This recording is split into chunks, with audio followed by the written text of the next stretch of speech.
One of the best ways to support the FTF podcast is to check out our Patreon over at patreon.com/finishthefight for exclusive episodes, insights, interviews, and plenty more. If you're an athlete, you know the greatest motivator of all is the fear of letting your teammates down. After all, a team is only as good as its weakest link. So you owe it to those wearing the same jersey as you to be your best every time you step on the field. That's why there's no vape in team. When you vape, you can expose your lungs to toxic chemicals that can damage your lungs. If you're a step behind, the team's a step behind. Brought to you by The Real Cost and the FDA.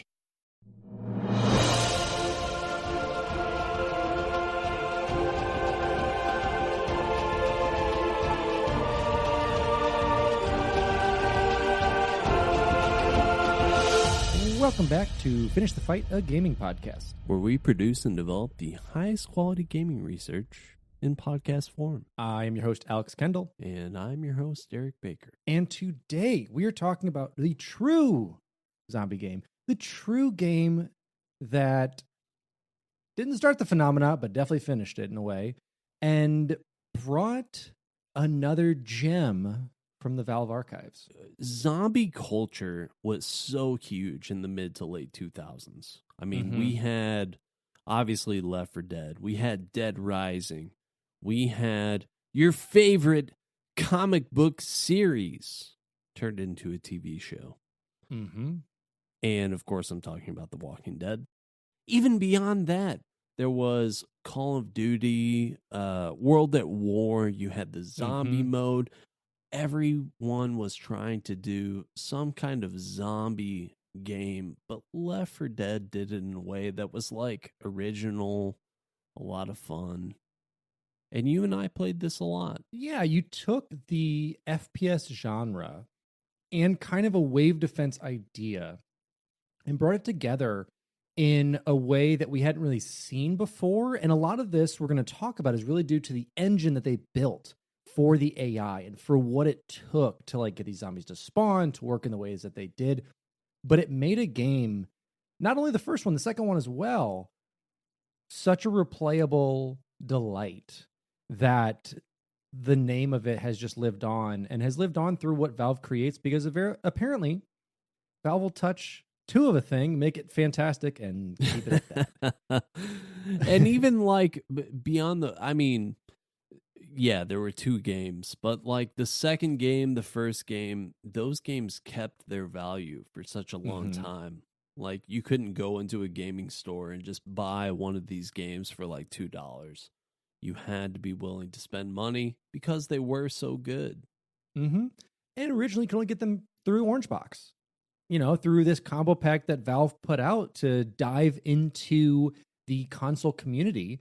And even today, like whenever we have a Steam sale on PC, like they're for a couple bucks, but they're still one of the most purchased games because you have people constantly adding to their library, people constantly becoming new PC players or new kids starting out and wanting to play these amazing games that have really lent themselves to the test of time. Absolutely. So Left 4 Dead is a 2008 multiplayer survival horror game developed by Valve South and published by Valve. The game uses Valve's proprietary Source engine and is available for Microsoft Windows, Xbox 360, and Mac OS X. Development on the game was completed on November 13th, 2008, and two versions were released digitally. A downloadable digital version released on November 17th, 2008, and a digital retail disc version with a release date determined by region. The digital retail disc version was released in North America and Australia on November 18th, 2008, and in Europe on November 21st, 2008. Set during the aftermath of a zombie outbreak on the East Coast, the game puts its four protagonists, dubbed the Survivors, against hordes of the infected. There are four game modes. A single-player mode in which allied characters are controlled by AI, a 4-player co-op campaign mode, an 8-player online versus mode, and a 4-player survival mode. In all modes, an AI, dubbed the Director, controls level pacing and item placements in an attempt to create a dynamic experience and increase replay value. In that attempt, it did, and it did it well. And we can thank those over at our company that had worked under kind of Valve South for it, and that is Turtle Rock Studios. Turtle Rock Studios was founded by Michael Booth. Prior to the company's establishment, Booth, Phil Robb, and Chris Ashton worked for Westwood Pacific and participated in the development of real-time strategy games like Command & Conquer Red Alert. Ashton, who had worked for Presto Studios, was impressed by Counter-Strike, which was a popular mod for Half-Life, and decided to join the mod team as a texture artist. Eventually, Seattle-based Valve, the publisher of Half-Life, purchased the mod, and Ashton left Westwood to join Valve. Robb and Booth remained at Westwood Studios and worked on Command & Conquer Yuri's Revenge and Command & Conquer Generals, but left the company after it was acquired by Electronic Arts, as Robb considered EA's acquisition of Westwood had resulted in the studio losing all of its personality. Turtle Rock Studios was founded in 2002. The team of about 6 people had limited resources to set up workspace in Booth's garage. The name Turtle Rock was derived from the name of a neighborhood where Booth had lived in. The team expanded the studio and rented an office, and continued the development of Condition Zero. The game was released in 2004, and satisfied with the work done by Turtle Rock, Valve continued to contract them to work on the Xbox version of Counter-Strike, as well as the next installment of the series Counter-Strike Source and Half-Life 2 Deathmatch. Upon the release of Source, the company wanted to work on a new game, and gain the support from Valve. The team later chose to design a first-person wizard combat game. So close to the original, of course. So close. As the team had developed only competitive multiplayer games before, they wanted to design a game that encouraged and supported cooperative gameplay between players.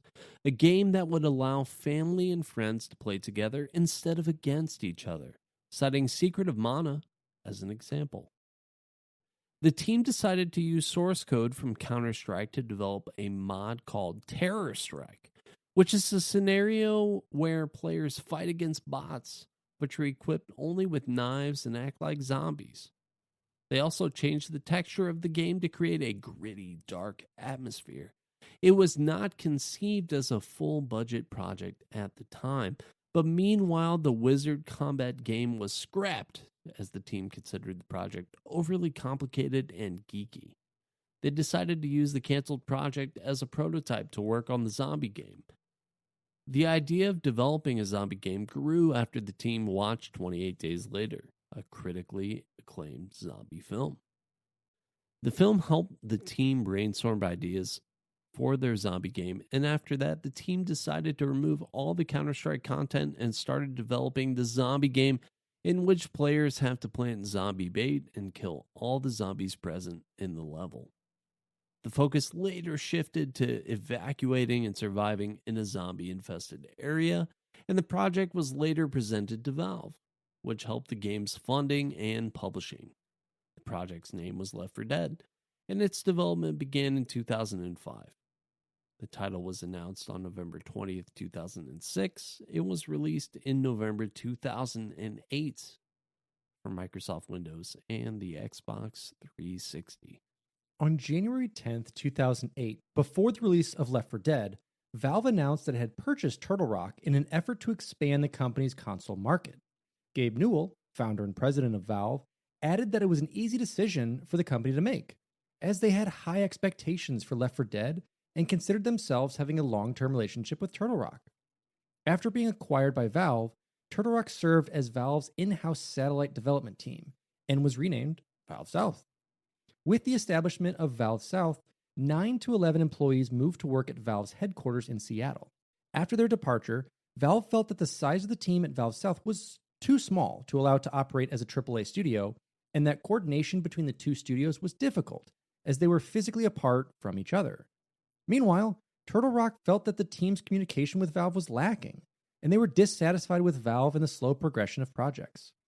As a result, Newell proposed that Turtle Rock to be split from Valve, and that Valve South be shut down after the shipment of Left 4 Dead. Valve retained the rights to Left 4 Dead franchise, which, allowing the name Turtle Rock and its logo to be used again by the original team. The news was later confirmed by Doug Lombardi of Valve on June 3rd, 2009. And yeah, so they ended up separating, not being able to work on their, pet project they had for a bit, but we do see them returning with Back for Blood, getting back into that zombie genre later down the road, kind of bringing back that same mentality they had of making this cool zombie-esque game with an intuitive AI with it. And this is the best FPS version of zombie games, I think. Mm-hmm. Left 4 Dead just really changed the genre. Obviously, we had all these apocalyptic type of games, apocalyptic types of scenarios within film or television or whatever else. And Left 4 Dead was a lot of fun. It was almost like a party game in a lot of ways. But the fact that they were able to create this and then unfortunately have to move on was leaving a pretty big gap in that industry. I'm glad that Back for Blood exists, but I miss Left 4 Dead. Yeah, and then we do see some great stuff come out of the second game for sure, especially, being on the marketplace to have mods and various other things with it. And you're right. Like, again, we're going to break down the AI of it, but it made the replayability. It made you keep coming back. And it was kind of the start of those roguelike games, of the idea of constantly going into something and bits of it always being different. So you always have to kind of change up the way you adventure. Absolutely. So development on Left 4 Dead started in mid-2005. Turtle Rock Studios aimed to create a horror film-inspired game that merges single-player games' character-driven narrative structure with multiplayer games' social interaction and high replayability. The game was first revealed in the Christmas 2006 publication of PC Gamer UK with a 6-page article describing a playthrough at Turtle Rock Studios headquarters.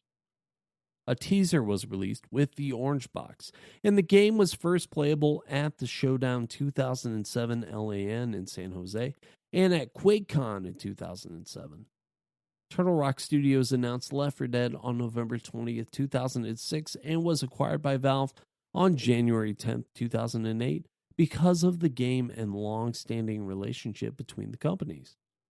The game opened up to pre-purchasing on Valve's Steam system on October 15, 2008.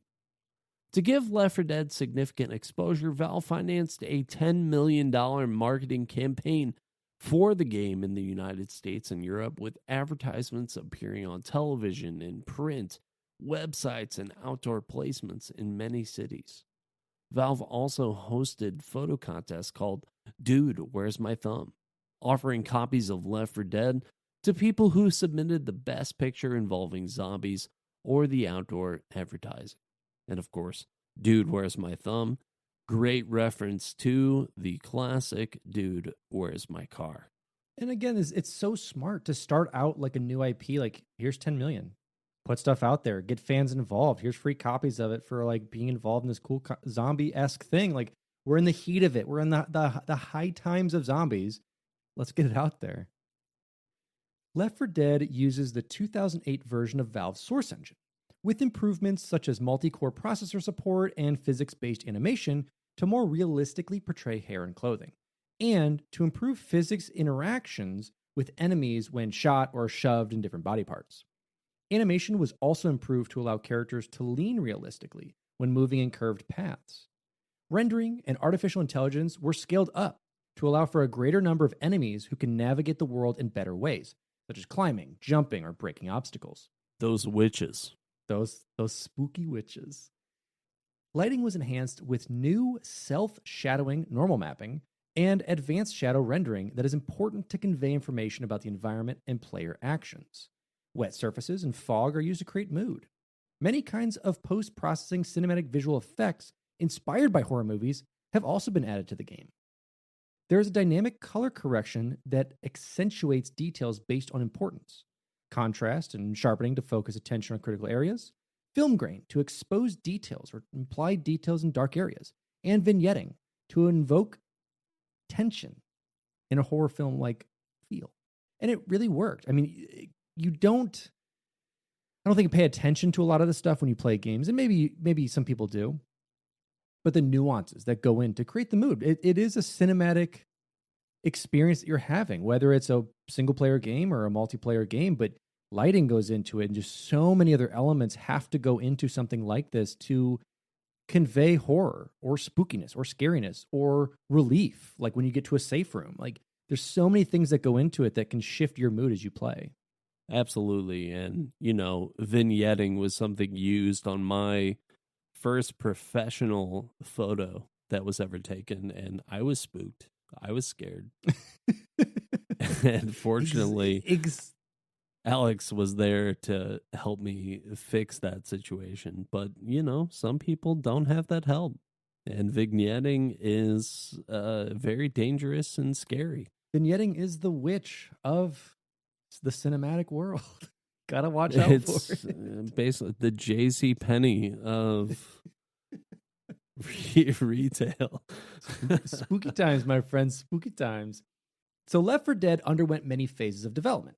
Influenced by playtesting, Turtle Rock Studios removed many of the features that were actually originally in the game.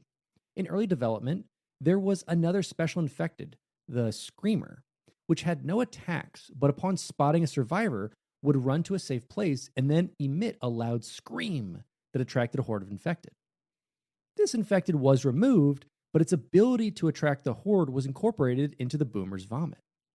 A persistent merit-demerit system was envisioned to provide positive feedback for good behavior, such as aiding a fallen teammate, and negative feedback for poor behavior, such as shooting a teammate.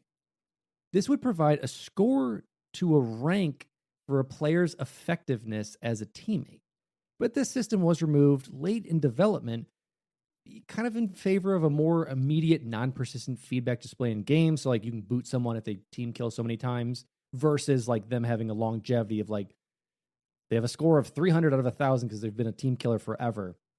And It's just kind of a game-by-game basis. Well, and this kind of, I think, works its way into Back 4 Blood. Yes, it does. We actually do see a couple of these things make their way into Back 4 Blood, like the Screamer and a couple other infected that we'll talk about, which were scrapped, have been reinterpreted for their new IP. Another significant element removed was a long introduction between campaigns. Because the game is designed for replayability, it was difficult to hold the player's attention for repeated viewings of cutscenes, so they were dropped in favor of a sparse narrative. In early development, the game began with a big city level with many routes for the survivors. But playtesters were confused when they began to play, and later they always chose the same route. Ultimately, Turtle Rock Studios cut the city maps into the first No Mercy and Dead Air campaigns. I know that I have the attention span of a fly, so good call, Turtle Rock. Mm-hmm. Certain Affinity assisted Turtle Rock Studios with the Xbox 360 version of the game. The 360 version of Left 4 Dead has the same game modes as the PC version, but has additional features such as support for split screen, allowing for two players to play offline and online from the same console, and system link play. The split screen mode can also be achieved on the PC version, but it requires console commands and may require the modification of controller configuration files, and it is not officially supported. Both versions of the game have a new matchmaking system to simplify the process of finding other players. This new server management system was met with a negative reaction from PC server operators who, with this system, had very little control over their servers. This led to Valve releasing a series of patches that allowed server operators to remove their server from the matchmaking pool of servers or make private servers. Valve runs dedicated servers for both versions of the game. Left 4 Dead went gold on November 13th, 2008, and was released on November 18th, 2008 in North America, and on November 21st, 2008 in Europe to coincide with the 10th anniversary of the release of Half-Life. Yeah, so it's interesting to see like what they did leading up to it for the development, and listening to their playtesters. Like, I think if you just had one big map, it becomes a weird open world mess that didn't have to be. And I like with a lot of the levels in Left 4 Dead, they're linear, but sometimes they have like paths you can choose to take. And you kind of get to pick your way with that, even though you're still making your way from point A to B with a couple little things you can do in between, which does, you know, help people out who do explore because you may find better or rarer items that may be in certain areas when they load in because of the AI director or not. So the element of exploration is still in the game. It's just, it's like going bowling with the bumpers up. You're never going to stray too far and you kind of always hit the target. For the most part, you'll do okay.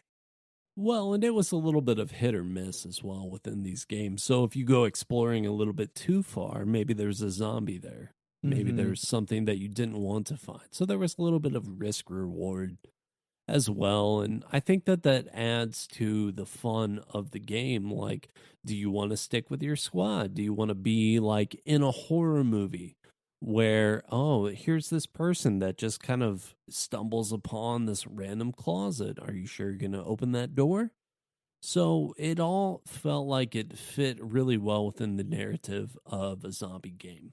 Absolutely. And one of the big things, this is late 2000s, early 2010s. So we're used to seeing expansion packs, some DLC at the time, but not necessarily a DLC that like adds more to the game with expanded maps and modifications and mods and other bits that we don't traditionally see with a studio that doesn't have a huge dollar sign attached to it. I mean, up to this point, my experience with expanded map packs was like the Halo 2. I have to buy a new discs. It's like $30. It's not worth it. So to see something like this for DLC for Left 4 Dead was really cool. Absolutely. So Valve intended to support the PC version of the game through free content updates and the Xbox 360 version with DLC. On a podcast by Kotaku, writer Chet Falazek divulged that an announcement regarding DLC for the PC and Xbox 360 would be released very soon, and that the announcement was delayed by the holiday season. On February 5th, 2009, Valve released details about the upcoming downloadable content pack. The 2 full campaigns of Death Toll and Dead Air for Versus mode, which were previously unavailable, are included, as well as the survival game mode, where the survivors try to survive endless waves of the infected for as long as possible. On February 11th, 2009, Valve announced that the DLC for the game would be free for both the 360 and PC, and on April 21st, it was released. Survival mode shipped with 16 maps, 15 of them being modified portions of existing maps, and 1 being a new Lighthouse-themed level titled The Last Stand. A Game of the Year edition of Left 4 Dead was released on the PC and 360 on May 12th, 2009, with updates and new content included on the disc. On May 15th, 2009, an open beta test for the Source Development Kit, or SDK, updated to support Left 4 Dead, was started under the name of the Left 4 Dead authoring tools. This included a new set of plugins that allowed for users to import data from SketchUp, a free 3D modeling program, directly into the Hammer level editor for use in maps. The beta was concluded on June 25th, 2009, with the full release of Left 4 Dead authoring tools and corresponding server and matchmaking updates to support custom maps. The update included a command line tool for packaging custom Left 4 Dead campaigns to ease distribution. So, again, a really cool thing to put out. And I think people continually ask for stuff like this. Can we have your source tools? If we have that, we can make amazing mods and bring the longevity and life to your games. And when Valve's like, oh yeah, here's the SDK, like, go ahead at it. Like, here's a command line to like repackage it and actually ship it so people can download and play these things. That's insane. You don't see that from a lot of AAA studios really ever, unless the game is so old they don't care about it. And this era of gaming is where we start to see that divide, where it's you have certain creators that want to protect the IP so close. They're like, no one else can ever touch this because the fear of having a game out there that's better than what they created is going to cost them financially. And Valve goes in the other direction, where they're just straight up like, we're never going to work on this game again. So sure, do whatever you want. Exactly. And hopefully some other people will buy it. So a sequel was announced at the 2009 E3 conference and was released on November 17, 2009, addressing concerns voiced by fans. Gaben responded to an email from Kotaku explaining that despite the upcoming sequel, Left 4 Dead would continue to be supported and more content is planned in the coming months. And on August 4th, 2009, Valve announced the second DLC pack. It contains a new campaign called Crash Course, set shortly after the events of the No Mercy campaign, where the survivors try to get to a truck depot after the helicopter they were in crashed. It is available for co-op, versus, and survival modes with various tweaks to game mechanics and containing new locations and character dialogue. The DLC was announced to be released on September 29th, 2009, on which date it was released for free on PC, but was accidentally released on Xbox Live at a higher price. The price was amended soon after, and all players who bought the DLC at the higher price were refunded. On November 9th, 2009, a matchmaking update to allow for matchmaking between teams of 4 players in versus mode was released. An add-on campaign for Left 4 Dead 2 called The Passing featured the Left 4 Dead survivors meeting the new cast as part of a full campaign. The Left 4 Dead 2 content was set for release in March 2010, however, it was delayed until April 22nd, 2010. To connect the events in The Passing to that of Left 4 Dead, Valve released another add-on in October 2010 for both Left 4 Dead and its sequel entitled The Sacrifice. The events in the add-on take place before The Passing and tells how the Left 4 Dead survivors come to encounter the group from Left 4 Dead 2 and how one sacrificed themselves for the safety of others. It's so cool. And again, it's you're adding new content to an older game to be like, oh, you know what? That is an oversight. Yeah, let's say how they met, and we'll put it in both games. You can play it on either or. It's such a cool dedication to it. Valve, when they decide to make IPs, I feel like they do a really great job. Mm-hmm. It's just so disappointing that they seem to kind of abandon those ideas. And no one really seems to understand the motivations behind the abandonment. Sure. Because, yeah, it definitely catches up to those things where it's like people are clamoring for like TF3, so like Team Fortress 3 or Portal 3 or Left 4 Dead 3 or Half-Life 3 or anything with a 3 will never come about. Like they do the original, the sequel, and spin-offs for it really well.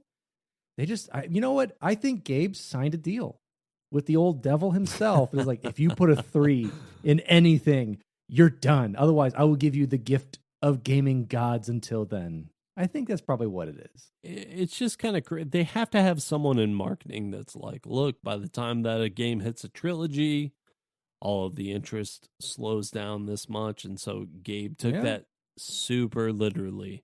And to be honest, even if that person exists, it's probably true because by the time like you think about a Halo 3, that was when everything sort of peaked and hit the top and we're all super interested in this. And then Halo 3 comes out and we're thinking, this is done.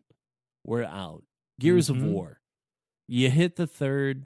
All right, we've had the trilogy. We're done. We're not interested in 4.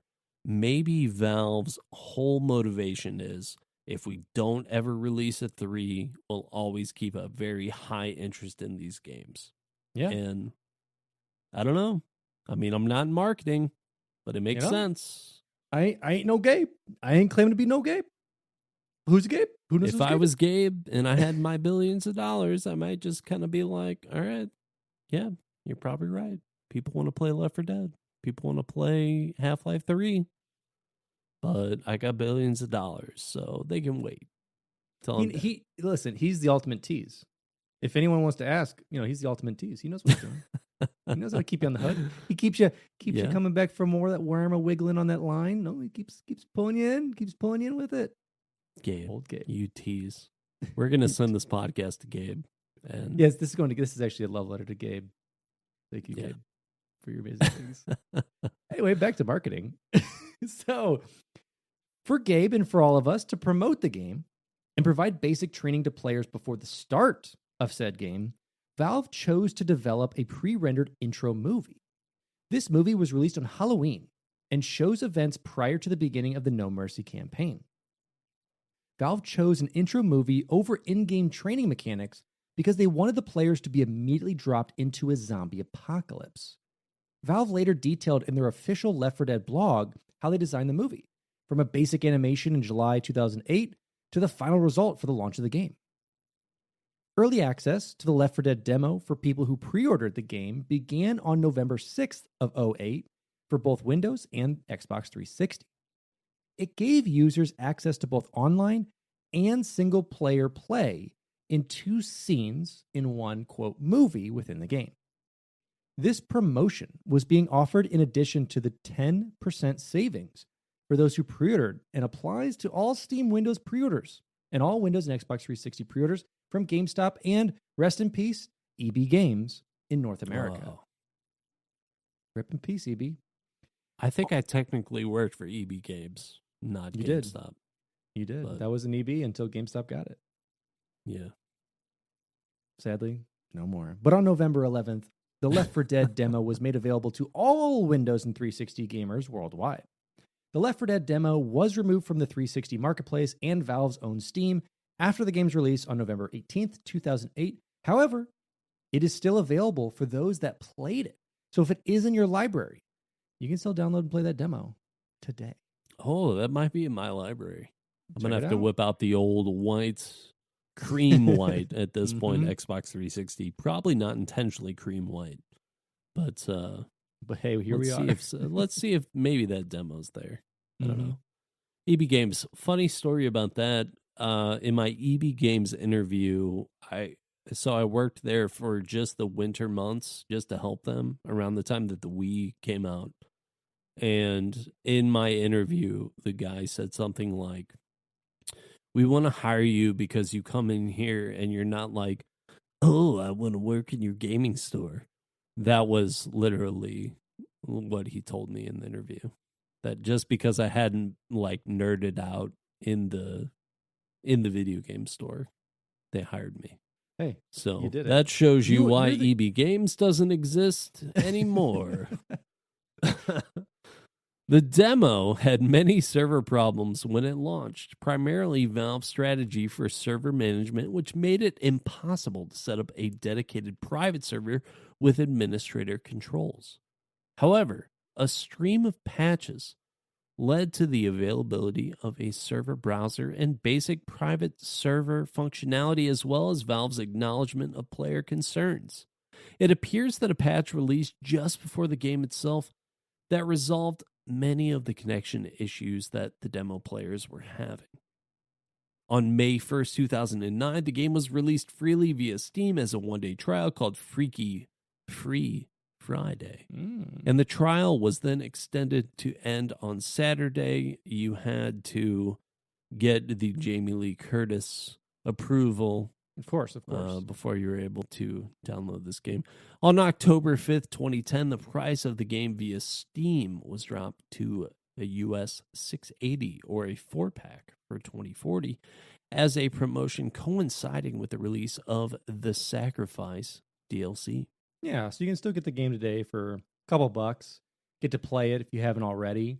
Or like, again, if you switch to PC or start a new account, want to get some library stuff going, servers are still there, still fun to play. Well, and that was pretty huge too at the time because like the PC stuff is there and available, but if you were to like walk into a GameStop or a Rest in Peace EB Games or whatever, like that game held its value for a really long time on console. And I still think even now it's probably pretty expensive. I haven't checked in a long time. Now Back for Blood is out there. It's got that single player campaign finally released, so there are other options that play very similarly, but Left 4 Dead was a game that I think people missed for a really long time. It was. And like now you're getting the resurgence of another mini zombie apocalypse coming out again. You're getting some games, some comics, some more shows that are kind of trending in that way. Nothing that's going to be the old 2000 drip, of that zombie mid drip, to as they late say. 2000s of zombies was Mm-hmm. it hit something different. You Yeah. were a big zombie guy back then. I was. I still got all collected- those Walking Dead comics? I do. I have a Sell number those 2. off? I have a number 2. I don't have a Oh. number 1, but I do have a number 2 issue. When I was working at the comic book store, that was a pretty pricey comic, so And I bet now you could who make knows? a nice little pretty penny There's a little pretty penny on it. on that. If only. But let's jump into the gameplay. A couple things I want to break down for you all. We're going to break down a bit of the campaigns, just talk about them a bit, break down the AI director, and then we'll talk about kind of the story overall. So all original campaigns are divided into 5 levels, connected by safe houses, checkpoints where players can heal, rearm, and revive characters who are killed. Some levels are broken up with crescendo events, which introduce a new obstacle before the survivors can continue moving. In the final chapter of each campaign, the players must defend a position from an onslaught of infected until rescue arrives. The 4 campaigns are No Mercy, a city culminating in a hospital skyscraper, Death Toll, a small town and countryside, Dead Air, a bombed city and an airport, and Blood Harvest, a woodland and farm setting. The 2 DLC campaigns, Crash Course, was released on September 29th, 2009, set in the industrial outskirts between No Mercy and Death Toll. The Sacrifice, a 3-level campaign, released on October 5th, 2010, with an industrial port setting in Georgia. These 2 new levels that they have added with those contain a number of alternate routes to follow with more supplies, helping to create a sense of non-linearity, or being non-linear. Each campaign typically lasts between 20 to 75 minutes, depending on the difficulty levels. Both platform versions of the game utilize an achievement system, so you know when you're doing well. Hey there! Did you know Baker's always gives you savings and rewards on top of our lower-than-low prices? And when you download the Baker's app, you'll enjoy over $500 in savings every week with digital coupons. And don't forget fuel points to help you save up to $1 per gallon at the pump. Want to save even more? With a Boost membership, you'll get double fuel points and free delivery. So shop and save big at Baker's today. Baker's, fresh for everyone. Savings may vary by state. Restrictions apply. See site for details. Hey, it's Kaylee Cuoco for Priceline. Ready to go to your happy place for a happy price? Well, why didn't you say so? Just download the Priceline app right now and save up to 60% on hotels. So whether it's Cousin Kevin's Kazoo Concert in Kansas City, go Kevin, or Becky's Bachelorette Bash in Bermuda, you never have to miss a trip ever again. So download the Priceline app today. Your savings are waiting. Go to your happy place for a happy price. Go to your happy price, Priceline. The AI of Left 4 Dead features a dynamic system for game dramatics, pacing, and difficulty called the Director. Instead of fixed spawn points for enemies, the Director places enemies and items in varying positions and quantities based upon each player's current situation, status, skill, and location, creating a new experience for each playthrough. The Director also creates mood and tension with emotional cues such as visual effects, dynamic music, and character communication. Valve has termed this dynamic setup procedural narrative. In addition to the AI Director, there is a second Director that controls music, and it was created as a way to keep the soundtrack interesting throughout the game. The Music Director monitors what a player has experienced to create an appropriate mix. And the process is client-side and done by a multi-track system. Each player hears their own mix, which is being generated as they play through the game. Dead spectators will hear their teammates' mix in those instances. And a far simpler version of the AI Director was previously used for some key battles in Half-Life 2, Episode 2. And Valve is looking for ways to apply the Director in their future games to make pacing and difficulty more dynamic. So obviously a very cool concept. Tons of FPS games or first-person games in general that are allowing you to sort of see through your teammates' eyes and to have an additional layer of storytelling through music and, fear or whatever else, like just a way to make those experiences more individualistic, more dynamic, more relative to the fear that the person, you're viewing through your teammates' eyes what they're experiencing to be able to really get that full depth, I think is really cool. It was always very cool within I mean, these games. You figure in games it kind of starts rudimentary whenever you just have the tonal shift in like boss music. Like oh, here we go. And with this dynamic AI director of being able to kind of shift that on the fly of when things are happening, when you encounter a witch, when an outbreak happens, when zombies start attacking, like, and to be able to shift that on the fly when it's not just a cued area in a game, it does. It makes it feel, I wouldn't say more realistic, but more immersive. And it keeps right. you Like in that. if you were about to die and I'm watching it through your eyes and my music is like, everything's cool. Yeah. I'd be like, oh, okay, Alex is about to die. This is fun. But yeah, exactly. If my music's like, and it's sort of like a Price is Right, you just failed scenario, that was my impression of that. That's very good. Then, no, I'd be sad for you. Just like I was when that woman didn't win the car. Exactly. Yeah, and it works in such a way to keep you enthralled, and not only that, to make you adapt your strategy. I mean, when you do hear that witch, and you hear that like wailing kind of going along with her crying when you get closer and closer, and then eventually like crescendoing if you startle her into like just this orchestra going crazy, then it does create that spookiness. Like, people are afraid of the witch. It's not just like you zoom through it. It's like, okay, we got to be quiet. Go with it. There were many, many times where you and I would play this game together, and even though we're sitting on the couch right by each other, like as soon as I hear the witch, I'm like, oh no, something bad is happening. So. Absolutely. So let's talk about that something bad. Let's jump into the story of the game. So an outbreak of a highly contagious pathogen nicknamed the green flu, which causes extreme aggression, mutation to body cells, loss of higher brain function, and essential zombification of those who catch it, begins in Pennsylvania. Memorial walls, given names and obituaries to those who have died in the infection, suggest that the game takes place in October 2009. 2 weeks after the first infection, 4 immune survivors, Green Beret and Vietnam vet William Bill Overbeck, voiced by Jim French, college student Zoe, voiced by Jen Taylor, district account manager Lewis, voiced by Earl Alexander, and outlaw biker Francis, voiced by Vince Valenzuela, make their way out of the city of Fairfield, only to discover that the infection is creating dangerous mutations in some of its hosts. After narrowly avoiding the new types of infected, the survivors are alerted by a passing helicopter to an evacuation point at the roof of Mercy Hospital. Fighting their way through the city's streets, subways, and sewers, they are rescued from the hospital's roof by the pilot, only to discover that he is infected.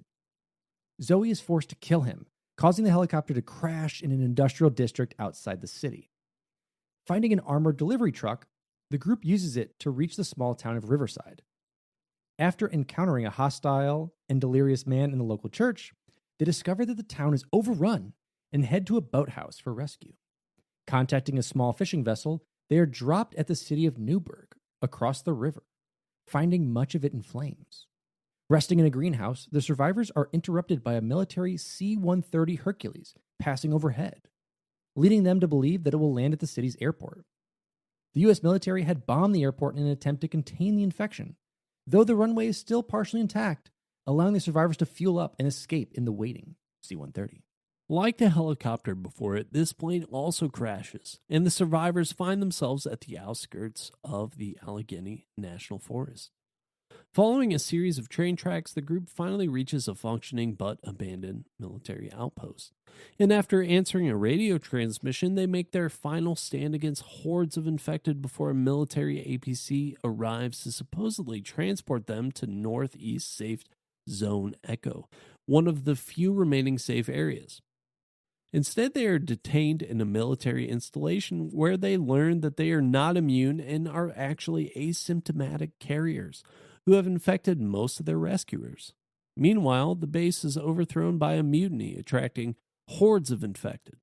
The survivors escape via train and travel south at the insistence of Bill, who believes they can find long-term safety on the islands of the Florida Keys.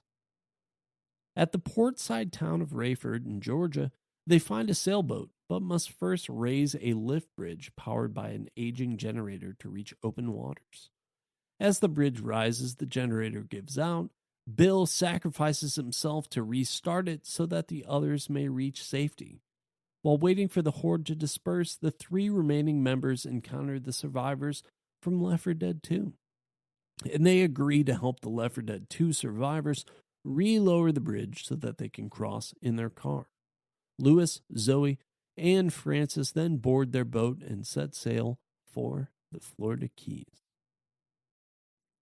It's such a cool story that I don't think anyone's ever really paid attention to, because it is in so many contexts, clues and just various things that you overhear from the characters themselves. And it is a really good story. I mean, it's very interesting. And like the turn of like, oh, you're not immune. You've basically been killing everyone who's tried to help you. Yeah. No, it definitely is a little bit of a twist, and I think that's what makes it fun. And it's a little bit of a run and gun type of, campaign. And so like little details like that, sure, they can go missed. Yeah, it's so good with that. So let's talk about the game modes overall. We've touched on them, but let's break them down a bit more. Left 4 Dead contains 4 game modes: campaign, versus, survival, and single player. The cooperative campaign consists of up to 4 human-controlled survivors who attempt to make their way between safe rooms and eventually to rescue. In this mode, the special infected are controlled by the AI. In a versus campaign, there are 2 teams of 4 players each. They play each chapter as both survivor and infected, swapping sides after each round. The infected team are given vertical pathways, such as pipes and vines, which can be climbed and used for ambushes. Dead survivors do not respawn. If at least 1 player reaches the safe house, the survivor team earns 100 points, as well as bonuses based on their health and the health items still in their inventory.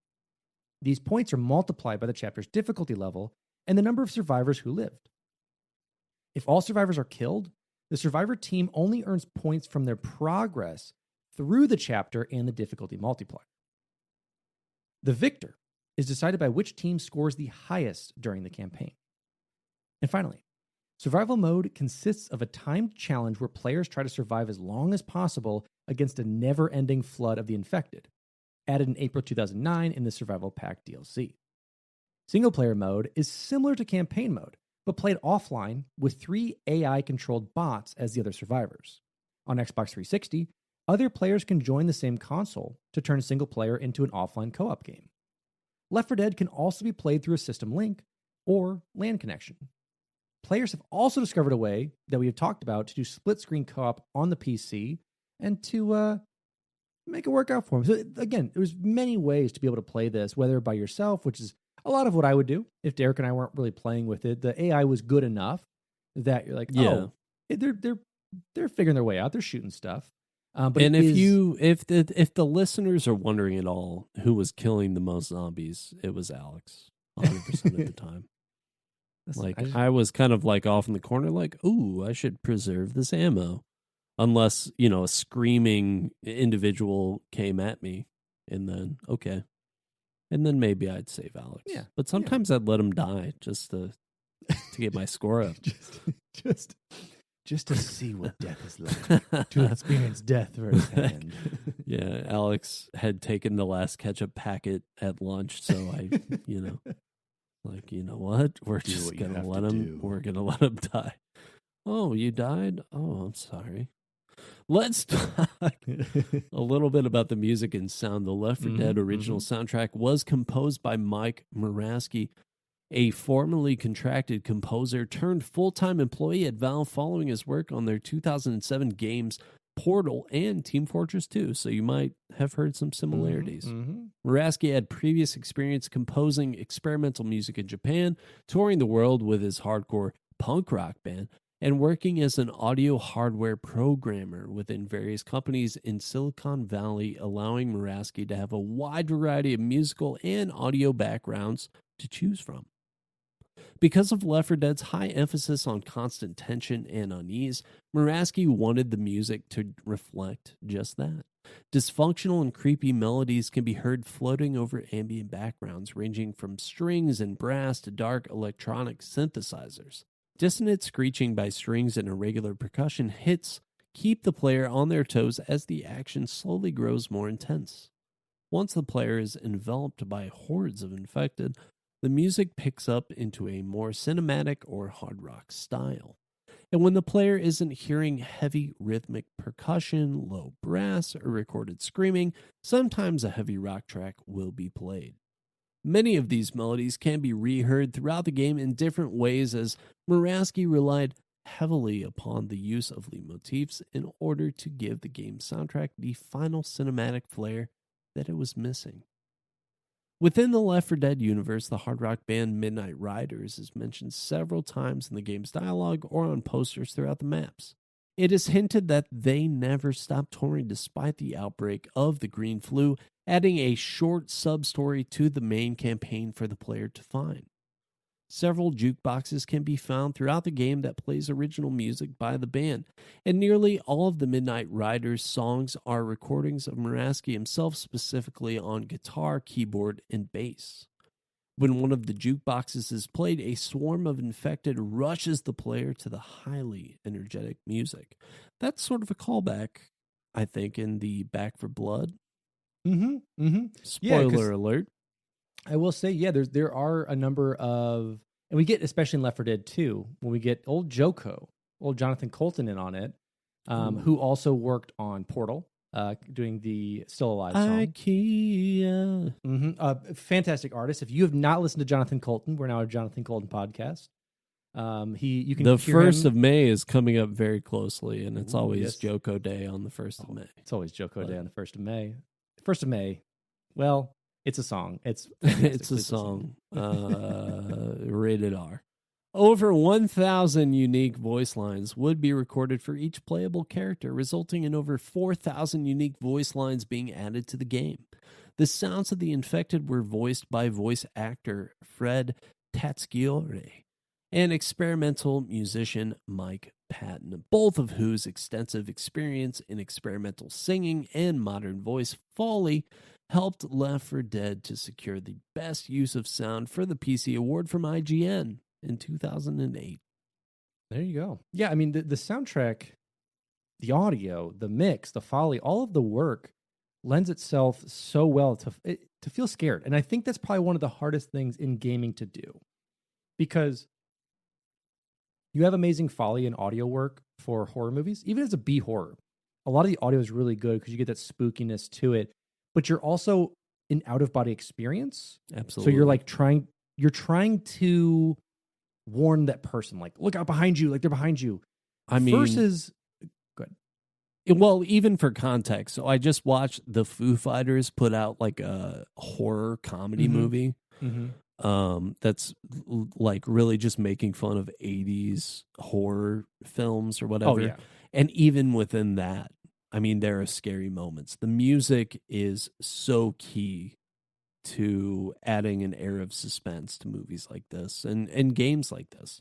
Absolutely. And when it comes to games, you're in control now versus a movie where you're like, please don't do it. Like, that's spooky. I'm like trying to look out for you. You can control yourself in a game. You can control not looking at the spooky. You can control yourself not walking down that hallway.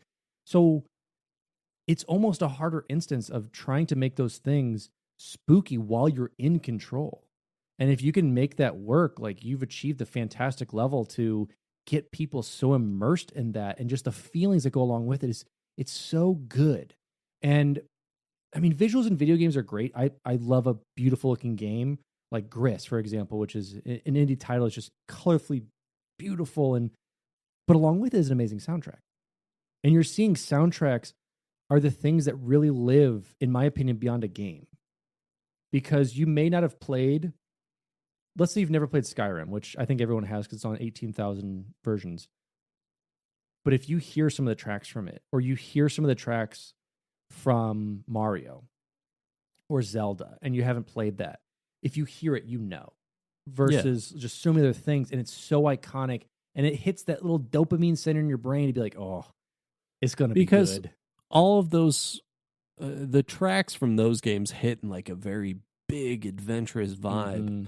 And we've talked a lot on this podcast about like the airiness of springtime melodies and flutes and woodwinds and all kinds of things that just sort of like emulate the opening of like a nice natural feel. Mhm. And Left 4 Dead and a lot of horror games like Dead Space, Yeah. you know, they utilize these really like screechy tones to just make you a little uneasy. And it's subconscious in that way, but it works so well. And it was a great decision for this game. The soundtrack of this game absolutely, I think, represents what it was trying to convey. And on top of that, the fact that they were willing to make sure that players were having that audio represented to them individually, even if they were on teams, I think really shows their dedication to what audio means in terms of experience for video gaming. It changed it up. Having the AI director that can microscopically see those moments. Again, it's not just we're in the boss fight now. It's now shifted from la la la la la to like bom bom bom. It's shifted as we go through these things. And some is very light, and it could just be stuff of just no music, hearing what's around you. And then as like you hear this crescendo start to build a little bit, you're like, that's a The horde. the most simplistic way of explaining it is if you've played Mario Kart. When the Mhm. first player passes the start line and they go on to their last lap, the Mhm. music changes for everybody. It doesn't matter if you're in the very last place Yep. of the game. Like the music has changed. For whatever reason, this team decided that it doesn't matter where the first player is. Like the last player is just as important as the first player, and they need to have their own experience. Absolutely. And it worked so well. So let's talk about what did the public think, and then eventually, what do we think? So on October 28th, 2008, Valve reported that pre-orders for Left 4 Dead had beaten those of the Orange Box by 95% Baby. after the Steam pre-order was launched, which is insane because the Orange Box had classics. Yeah. Classics. Orange on it. Box was huge. Yeah. I mean, you're playing pretty much what was more the modern Valve library on it. And I think that was still a quiet release because I remember getting it for the 360 and playing Portal and TF2 that was on it and Half-Life episodes. And to like have this come out and be pre-ordered like that is insane. And on November 21st, 2008, the day of the game's release in Europe, Valve issued a press release stating that Left 4 Dead had exceeded the pre-order numbers of the Orange Box by over 160%. And Baby. on August, that's a big percent right there. And on August 11th, 2011, in a phone interview with Giant Bomb, Chet Falziak said that the series had sold over 11 million units in total. I mean, for a game like this, it's insane. And rightly so. Left 4 Dead received highly positive reviews from critics. At Metacritic, the game received an aggregated score of 89 out of 100 for both 360 and PC. IGN stated, it's almost pitch perfect in how it captures the tension and the action of a Hollywood zombie movie, and went on to describe it as quite possibly the perfect co-op shooter. I would agree. Giant Bomb commented that the Source engine was beginning to show its age, but praised the game's use of lighting and filmic effects that give the game world a desolate, washed-out feeling, as well as the realistic and emotive faces and the engrossing art direction.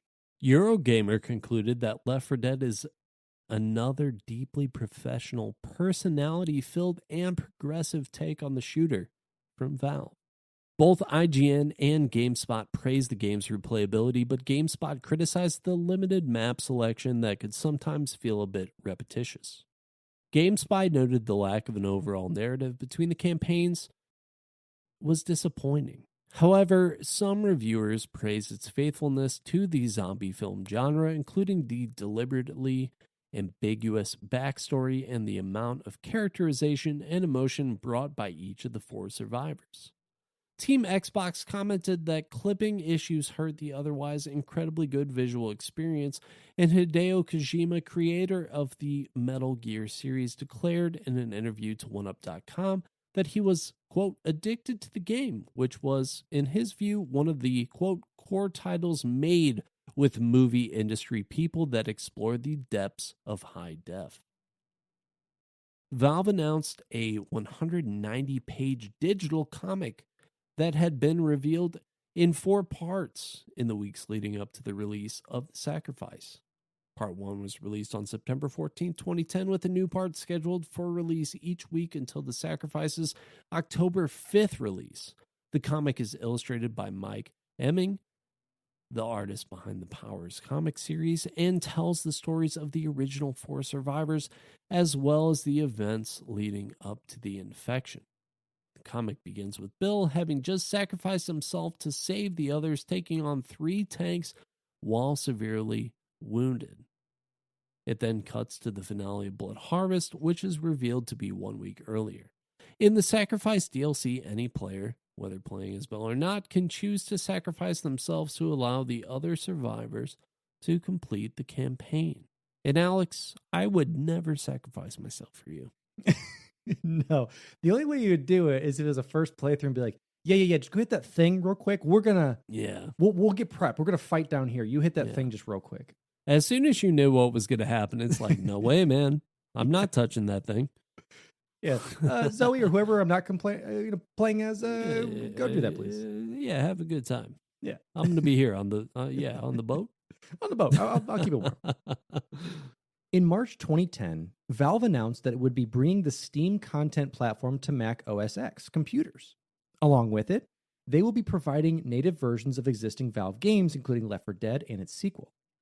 The game was released for Mac OS X on October 27th, 2010, with Left 4 Dead support cross-platform play, allowing Mac players to play alongside PC players in the same servers. And it is also part of the Steam Play cross-compatible and Steam Cloud titles, allowing a player that had purchased the game on one platform to download and play it on other platforms for free.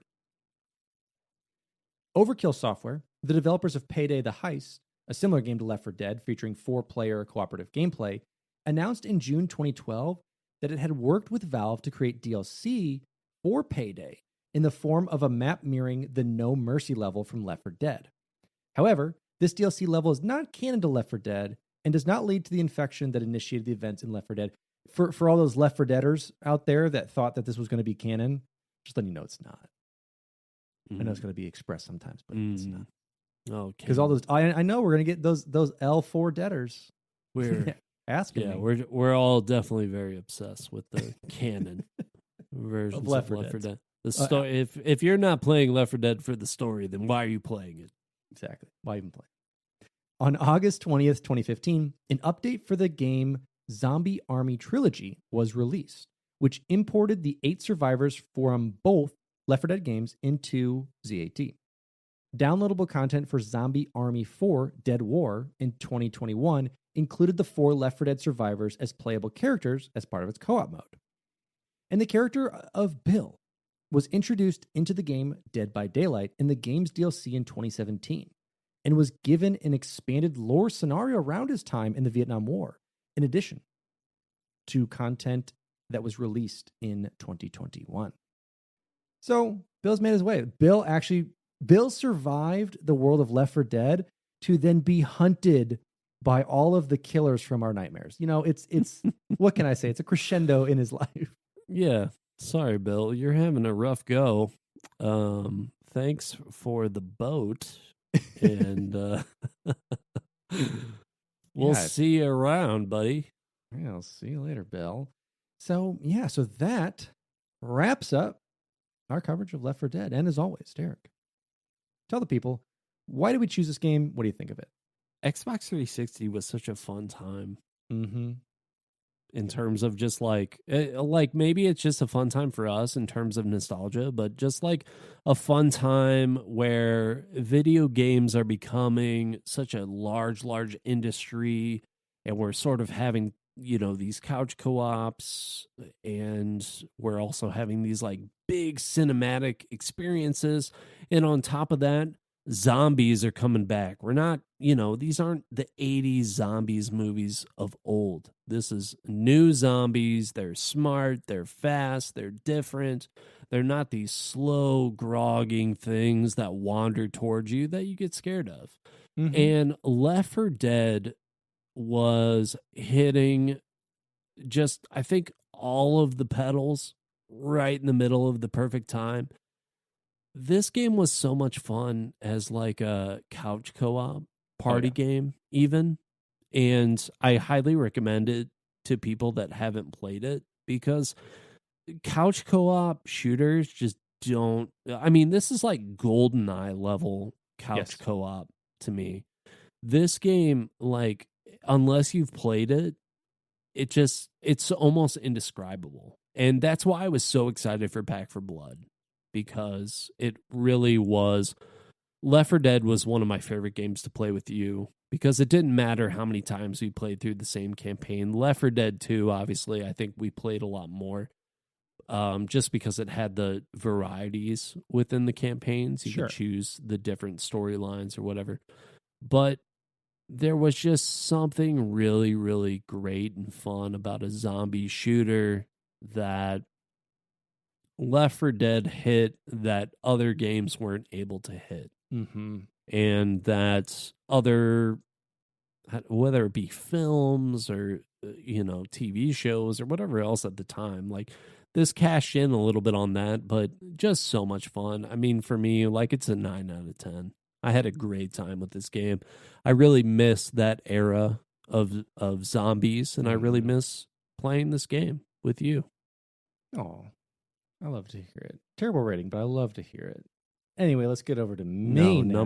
Numbers are... Numbers are What'd you say, nerds. numbers or dumbers? Numbers are dumbers. Numbers are for nerds. Get out of here. So I agree with it wholeheartedly. This was kind of that launch into more of that couch co-op-y modern take on shooters. I mean, you had elements come into it with, Call of Duty Zombies and, like you said, World at War, and eventually in some of the Black Ops and Modern Warfare stuff we talked about with those. And it kind of brought it back. It took over a lot of what Halo was lacking, or what didn't lack, or changing it up, giving you more of an arcade feel to it and less of a story-driven, very big narrative campaign. Well, and Halo they eventually stole from this, and Gears of War stole from it a little bit, where they created sort of these like zombie campaigns. And you could argue maybe it's from like Call of Duty, World at War with their zombie mode, but zombies became such a big campaign storyline from games like Left 4 Dead. Yeah. And taking on like that zombie culture of, like you said, like kind of making the zombie mode in Halo 2 into Halo 3 with that, and making it more official as you had more of this zombie craze going around. And Left 4 Dead just fit that perfect slot of enough silliness to bring it to be lighthearted and fun, but serious and spooky enough to, like, again, avoid the witch. When that music changes and a tank's coming, everyone's like, oh no, we have to prepare and get ready for this. Like, we need to be ready for this fight. And adding in the chaos of like boomers and smokers and just so many other characters that we see in both games, that they, add in and alter in either of them. It just worked so well. And it was one of the first games in my recollection of my playhood, my playing of games, that really had such a good horde mentality, where like you knock a couple zombies down, they keep coming. And the AIs, spawning behind buildings and spawning behind stuff, but like they keep coming, especially when a horde happens. It feels like a horde. It was the first time anything like that felt overwhelming. It felt daunting to actually go into that. No, you can kind of punch them back and fire off into them, but it still created that tension that games really did not have until this time. You got a little bit of it in Halo, especially in Combat Evolved. When you first see the Flood, like it definitely did well with the instrumentation and the implementation of it, of the introduction to it, and feeling overwhelmed, especially in like the library. But yeah, when it comes to this, especially in arcade mode, It did it so well. It Flood was is so good. Flood is definitely a great example of a comparison. Mhm. And this game felt even more overwhelming than that. It Because did. like with Flood, you know, that you've got basically the tank like bomber guy Mhm. that shows up. You've got the tanks as well. There's definitely a lot of similarities that I think we could draw from the Halo games and Sure. the Flood to this zombie type of game. But there was something very specific, especially about the witch, where you could totally avoid a witch in a campaign, but as soon as someone in your party like activated the witch, you knew because of Yes. the music, because of the vibe of the game, and It's- you had to and go and save them. And so like you and I are playing this game, and then from the next room over or whatever, like in a house, Yeah. you're like, hey, Derek, come get me. I'm getting destroyed by this witch. Okay.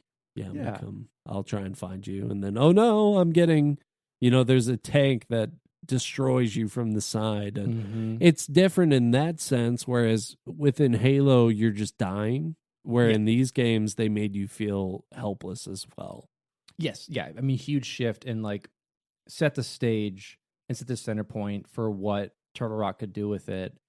And it was so good. And it's just so funny to like see people come together from just being like modders in the community, like modding different games and then being like, all right, come on full time and work for this. Like, that's how you get these great titles out there. It's like basically everything was Half-Life. Very much Yeah. like everything is Dead Rising. But Well- everything was Half-Life and then modded from that and then taken ideas from it and it worked. Dead Rising kind of sucked, but we could save that for another episode. You get that out of your mouth. Dead Rising is the spawn of every game ever created. Dead Rising is true. Dead Rising is like life. one of my least favorite games of all time, but we can Oh, save I that love for it so another much. But episode. we can chat about it another time. But let's go ahead. If I'm giving Give this a your score, rating. if I have to give a score, I would give it probably a tank that charges off half the team in the hospital window. Divide that by the number of times teammates had quit on me. Add in the spookiness of the witch's wee wah woo wah music. That was a direct interpretation of it, by the way. And then My name's Witch. Wah woo wee wah. Oh, look at me. Witch of the Look at castle. Witch of me. the I'm on castle. a I got long ledge. I'm on a fingers. ledge. Yes, versus that. And then Francis, just honestly being Francis out of 10. Oh, Francis. Oh, Francis. Okay. That was good. I liked you. it. Thank you. Research for this episode was done by Alex Kendall, Derek Baker, and Evan Barr, and our intro and outro music was composed and recorded by our friend Evan Barr, and our beautiful new artwork for the podcast was given to us by Aaron Shattuck. Beautiful people, as always. I want to thank those beautiful people that support us on Patreon. If you want to directly support us, it's one of the best ways to do it, as well as merch purchases. But we have some really cool stuff going on there. Minecraft server, various other servers we're looking at. And we've got a D&D campaign that is so much fun that we're working towards, plus bonus episodes and all, all the fun stuff. But let's thank those people today with Sky the Bear, Grant Dillon, Mr. Choff, Nick Hyman, Mick Chief, Climbing Spork, and Mr. 1898, as well as the various others at various levels. Thank you all so much for the support. Follow us on Instagram or Twitter, or join our Discord. We're always having a lot of fun in the Discord. Alex and I are there all the time, hanging out, having a good time. And we'd love to see you. Absolutely. And if you want to check us out on Twitch, you can check me out at twitch.tv/sourman70. That is twitch.tv/sourman70, as well as Derek over at twitch.tv/thebakerman247, twitch.tv/thebakerman247. We are on Apple Podcasts, Spotify, or most likely your favorite podcast listening platform. Please leave us a review. We'd love to hear from you guys. It helps us out a lot. And as well, we've got Q&As going all the time on the Spotify app. Drop us a reply. We love seeing those replies. We love the interaction. If you're not heading up in the Discord, we can at least see you there, and we just love to hear from you. Absolutely. And that was our coverage of Left 4 Dead. What's your opinion on zombie games? Should they make a comeback? Should we get some more couch co-op happening up in her, as they say? And with that, I'm your host, Alex Kendall. And I'm your host, Nelly. And this has been Finish the Fight, a gaming podcast.